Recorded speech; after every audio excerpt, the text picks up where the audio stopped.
Dalam dunia bajak laut yang penuh dengan makhluk-makhluk berkekuatan kejam dan berbahaya, ada satu nama yang muncul bukan karena kengeriannya, melainkan karena dramanya.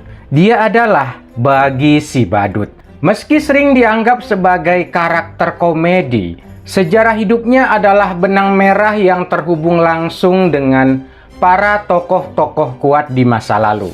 Kisah Bagi dimulai di atas kapal legendaris Oro Jackson sebagai kru magang atau cabin boy di bawah pimpinan Goldie Roger. Bagi tidak sendirian, dia tumbuh besar bersama Shanks. Hubungan mereka cukup unik, mereka terus-menerus bertengkar. Namun di balik itu, mereka sebenarnya adalah saudara seperjuangan yang saling peduli. Begitu dekatnya hubungan mereka hingga Shanks bisa dianggap sebagai saudara tiri Bagi. Namun takdir punya rahasianya sendiri. Saat kru Roger berhasil mencapai pulau terakhir, Laftel, Bagi justru jatuh sakit. Disinilah kesetiaan Shanks teruji. Dia memilih tidak ikut ke pulau terakhir demi merawat Bagi hingga sembuh. Kebencian Bagi pada Shanks sebenarnya berakar dari sebuah kecelakaan konyol yang mengubah hidupnya.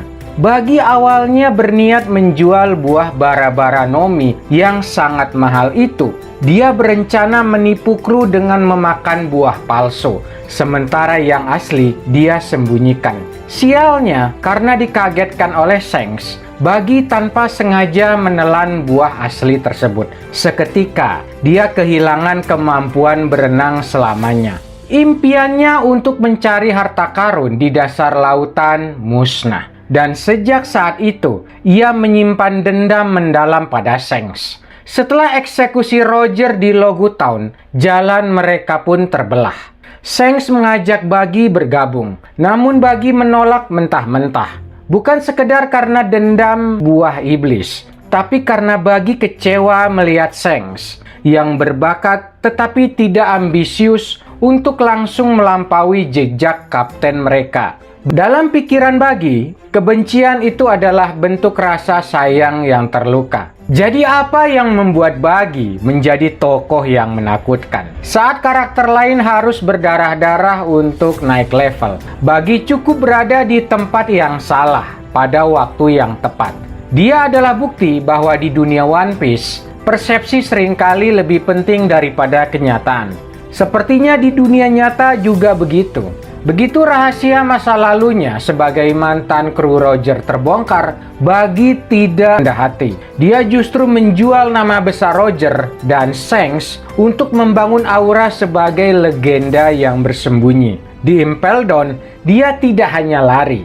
Dia berteriak dan bertingkah seolah-olah semua keberuntungan adalah bagian dari rencana besarnya. Para tahanan kelas kakap melihatnya sebagai sosok yang berani, berbicara kasar pada Whitebird dan Shanks. Di mata mereka, hanya orang yang sangat kuat yang cukup berani melakukan itu. Dalam pembentukan Cross Guild, dia secara tidak sengaja berada di tengah poster, membuat dunia percaya bahwa pendekar pedang terkuat Mihawk dan mantan si Chibukai Crocodile adalah bawahannya. Bagi mungkin tidak memiliki haki penakluk yang bisa membelah langit, tapi dia punya keberanian untuk merasa setara dengan para Yonko. Dia memahami bagaimana dunia bekerja. Momentum dan reputasi adalah senjata yang lebih berbahaya daripada pedang. Bagi adalah pengingat bahwa lautan tidak hanya milik mereka yang paling kuat secara fisik, tapi juga bagi mereka yang pintar memanfaatkan setiap kesempatan yang datang. Sepertinya para anggota dewan harus lebih banyak belajar kepada Mr. Bagi. Di akhir cerita, si badut inilah yang mungkin tertawa paling keras. Karena dia adalah manusia biasa yang berhasil meyakinkan dunia bahwa dia adalah seorang dewa. 100% mustahil Bagi bisa mengalahkan Imusama.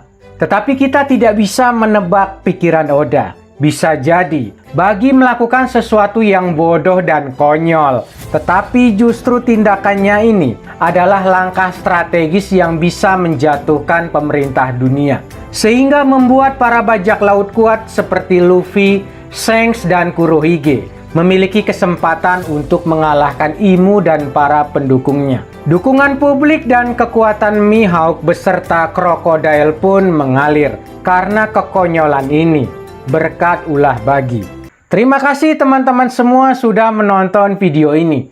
Saya Bang Ilham Channel, saya pamit dan sampai bertemu di episode selanjutnya.